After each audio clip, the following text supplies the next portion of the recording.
Hello viewers, আসসালামু আলাইকুম। আমি ভূমি হাসান, ভূমি পিজন ফার্মের পক্ষ থেকে আপনাদের সবাইকে স্বাগতম। তো আমি শীতের ভিতরে আমার কবুতরকে কিভাবে যত্ন নিচ্ছি বা ওদের জন্য কি কি করছি, কতটা কষ্ট করছি, সেটাই হচ্ছে আমি আজকে আপনাদের সাথে শেয়ার করব। কারণ আপনারা জানেন যে আমার কিছুদিন আগে আমার কবুতরের বাচ্চা মারা গেছে অনেকগুলো, বা বড় কবুতরও মারা গেছে। তো আসলে শীতের জন্য মারা গেছে, আর পক্স হয়েছিল এই শীতের ভিতরে মশার কামড়ে। তো ওদের জন্য আসলে আমি কি কি করছি বা কতটা কষ্ট করছি, ওদের ওদের আসলে কতটা সেবা দিচ্ছি বা সেবা করছি, এটাই আমি আপনাদের সাথে শেয়ার করব আজকে। তাহলে চলুন, আমি কি কি করছি বা ওদের সাথে কি কি করতেছি সেটাই আমি আপনাদেরকে দেখাবো। এই শীতের জন্য মানে ফ্লোরে, আপনারা তো জানেনই, ফ্লোর থেকে আসলে প্রচন্ড ঠান্ডা উঠে আসে।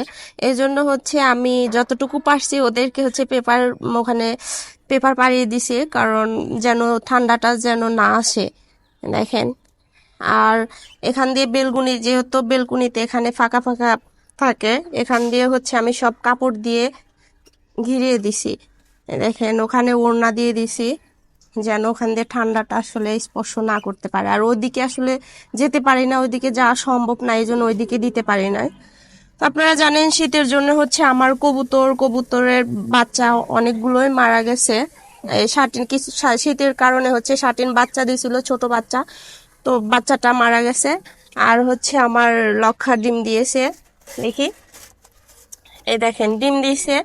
ওর নিচে আপনারা দেখতে পাচ্ছেন আমি তুলা দিয়ে দিছি, কারণ নিচ থেকে যেন ঠান্ডাটা যেন স্পর্শ না করতে পারে। উপরে তো ওরা তাপ দিয়েই থাকে। আর আলহামদুলিল্লাহ আমার ইন্ডিয়ান অপরাজিতা বাচ্চা দিয়েছে, এই যে দেখেন, পিচ্ছি বাচ্চা। ওদেরও দিব আমি তুলা, কারণ তুলাটা উপরে রাখা, তো এই জন্য আমি ওখান থেকে পারতে পারবো না। তো আপনাদের ভাইয়া এসে ও দিয়ে দিবে। তো শীতের জন্য আমি যতটুকু সম্ভব আমার পক্ষে, তো এতটুকু করছি। তো আপনারা সবাই দোয়া করবেন যেন এবারে বাচ্চাটা যেন আর ক্ষতি না হয় শীতের কারণে। তো সবাই দোয়াও করেন। দেখতে তো পারছেন কত কি করলাম। কারণ আমি অনেকটা কষ্ট পাইছি শীতের কারণে বা পক্সের কারণে, যে আমার অনেকগুলো বাচ্চা, পাখির বাচ্চা বা শাটিনের বাচ্চা, আর আমি নতুন মানে নতুন জাত যে তৈরি করছিলাম, ওর একটা বাচ্চা মারা গেছে পক্স হয়ে। তো এই জন্য আমরা অনেক কষ্ট পাইছি। পাওয়ার কারণে আপনারা তো দেখতেই পারলেন যে বেলকুনি, সারা বেলকুনি আমি ওড়না দিয়ে বা কাপড় দিয়ে সবকিছু আমি ঘিরে রাখছি, যেন বাতাসটা মানে ওদের কাছে না আসতে পারে। তারপরে দেখি, আর নিচে তো আমি পেপার বিছিয়ে দিয়েছি, কারণ নিচ থেকে যেন ঠান্ডাটা ওদেরকে স্পর্শ না করতে পারে। আর রাত হলে তো সন্ধ্যার পর বাচ্চাদেরকে আমি রুমের ভিতরে নিয়ে রাখি, আর এই ভুলটা করি না। তো আপনারা সবাই দোয়া করবেন আর ভালো থাকবেন, আর আমার যেন যেগুলো কবুতরের বাচ্চা দিয়েছে ওরা যেন সুস্থ সবল হতে পারে।